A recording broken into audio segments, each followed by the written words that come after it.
हर हर महादेव भक्तों। आज मैं आपके लिए एक ऐसी कथा लेकर आया हूँ जिसे जो भी ध्यान से सुनेगा उसकी सभी मनोकामनाएं तो पूरी होंगी ही और जीवन में भी अपार खुशियाँ आएंगी। तो बस आराम से आप लोग बैठ जाइए और इस कथा को दिल से सुनिए और ज़रा समझिएगा।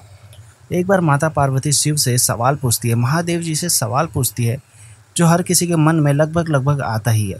वो पूछती है, प्रभु ऐसा कौन सा कर्म है या ऐसा कौन सा दोष है जिसकी वजह से कुछ निष्ठावान औरतें का जीवन भी समय से पहले ही विधवा हो जाता है। क्या किसी स्त्री के शरीर में ऐसे लक्षण होते हैं जो यह संकेत देते हैं कि आगे चलकर उसका वैवाहिक जीवन संकट में पड़ सकता है या उसे विधवा का जीवन आगे चल के जीना पड़ सकता है? वह ऐसे कौन से संकेत होते हैं? यह बात सुनकर भगवान शिव मुस्कुराते हैं और बोले, प्रिय, तुम्हारा प्रश्न बहुत महत्वपूर्ण है। कुछ स्त्रियों के भाग में ये पहले से ही लिखा होता है, लेकिन कुछ ऐसे दोष भी होते हैं जिनकी वजह से यह स्थिति उत्पन्न होती है। लेकिन इससे पहले कि मैं तुम्हें इसका उत्तर दूं, मैं तुम्हें एक कथा सुनाता हूँ जिससे तुम्हारे सारे सवालों के जवाब खुद ब खुद मिल जाएंगे। तो भक्तों, अब हम शुरू करते हैं वो कथा, लेकिन उससे पहले कमेंट बॉक्स में हर हर महादेव ज़रूर लिख दीजिएगा। आप लोग लिखना भूल जाते हैं। और यह वीडियो पसंद आए तो वीडियो को भी लाइक ज़रूर कर दीजिएगा। चलिए कथा सुनते हैं। बहुत समय पहले अरुणपुर के पास एक समृद्ध व्यापारी देवव्रत रहते थे। उनके 2 बेटे और 3 बेटियां थीं। उनकी 2 बेटियों की शादी बहुत ही वैभवशाली घरों में हुई थी, लेकिन तीसरी बेटी नंदिनी का भाग्य थोड़ा अलग था। विवाह के कुछ वर्षों के बाद ही उनका सुहाग उजड़ गया और वो विधवा हो गई। अब आप सोच रहे होंगे कि आखिर क्यों?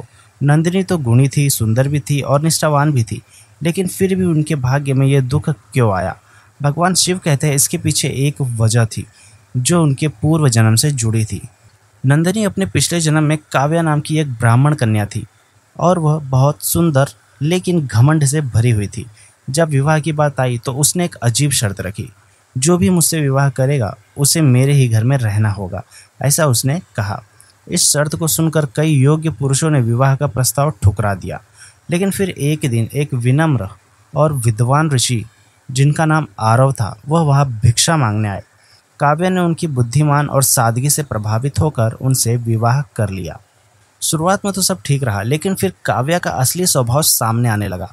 उसने अपने पति को हमेशा अपमानित किया, अपने स्वार्थ को ही प्राथमिकता दी और उनका सम्मान नहीं किया। और आखिर में ऋषि आरव को यह एहसास हुआ कि अब उनके लिए यहाँ रहना सही नहीं है। उन्होंने घर छोड़ दिया और जंगल में तपस्या करने चले गए। अब काव्या अकेली रह गई और जैसे कि होता है, समय के साथ उनका अहंकार टूट गया। जब उन्हें अपनी गलती का एहसास हुआ तब बहुत देर हो चुकी थी। वो अपने पति को खोजने जंगल में गई, लेकिन दुर्भाग्य से एक भयंकर शेर ने उस पर हमला कर दिया और वहीं उनका अंत हो गया। जब मृत्यु के बाद यमदूत उन्हें यमलोक ले गए, यमराज ने कहा, तुमने अपने पति का सम्मान नहीं किया, उनका अपमान किया और स्वार्थ में लिप्त रही। यही कारण है कि अगले जन्म में भी तुम्हें अपने कर्मों का फल भुगतना पड़ेगा। और इसी कारण अगले जन्म में काव्या नंदिनी बनी और फिर से विधवा होने का भाग्य उसके साथ जुड़ा रहा। अब भगवान शिव माता पार्वती को बताते हैं कि कौन कौन से ऐसे लक्षण होते हैं जो किसी स्त्री के विधवा होने का संकेत देते हैं।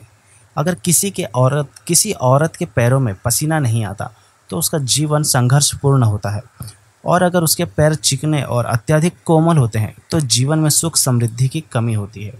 अगर पैर की तर्जनी यानी दूसरी उंगली अंगूठे से बड़ी हो तो ऐसी स्त्रियां स्वच्छ जीवन व्यतीत करती है और प्रवृत्ति रखती है। और अगर कोई स्त्री चलते समय बहुत ज़ोर ज़ोर से अपने पैर पटकती है तो यह उसके पति के जीवन के लिए अशुभ माना जाता है। अगर पैर की अनामिका यानी रिंग फिंगर बाकी उंगलियों से छोटी हो तो यह घरेलू कलह और विवाद का संकेत देता है। ये कुछ ऐसे लक्षण थे जो शिव भगवान ने माता पार्वती को बताए। भगवान शिव हमें यह समझाना चाहते हैं कि हमारे कर्म ही हमारे भाग्य का निर्माण करते हैं। नंदिनी को उसके पूर्व जन्म के बुरे कर्मों का फल अगर एक स्त्री अपने पति का सम्मान करती है, प्रेम और निष्ठा से उसके साथ निभाती है, तो उसे सुख समृद्धि और ईश्वर का आशीर्वाद प्राप्त होता ही है। और वहीं अगर इसके विपरीत कार्य करती है तो आप कथा के माध्यम से जान ही चुके हो। इसलिए हमें यह कथा एक संदेश देती है, हमारे कर्म ही हमारा भविष्य तय करते हैं। अगर आपको यह कथा अच्छी लगी तो कमेंट बॉक्स में हर हर महादेव जय माता पार्वती ज़रूर लिख देना और वीडियो को लाइक भी कर देना अगर वीडियो पसंद आया हो। और प्रकाशित ज़िंदगी चैनल को सब्सक्राइब भी कर लीजिएगा। चलिए मिलते हैं फिर किसी अगले एक और नए वीडियो में। हर हर महादेव।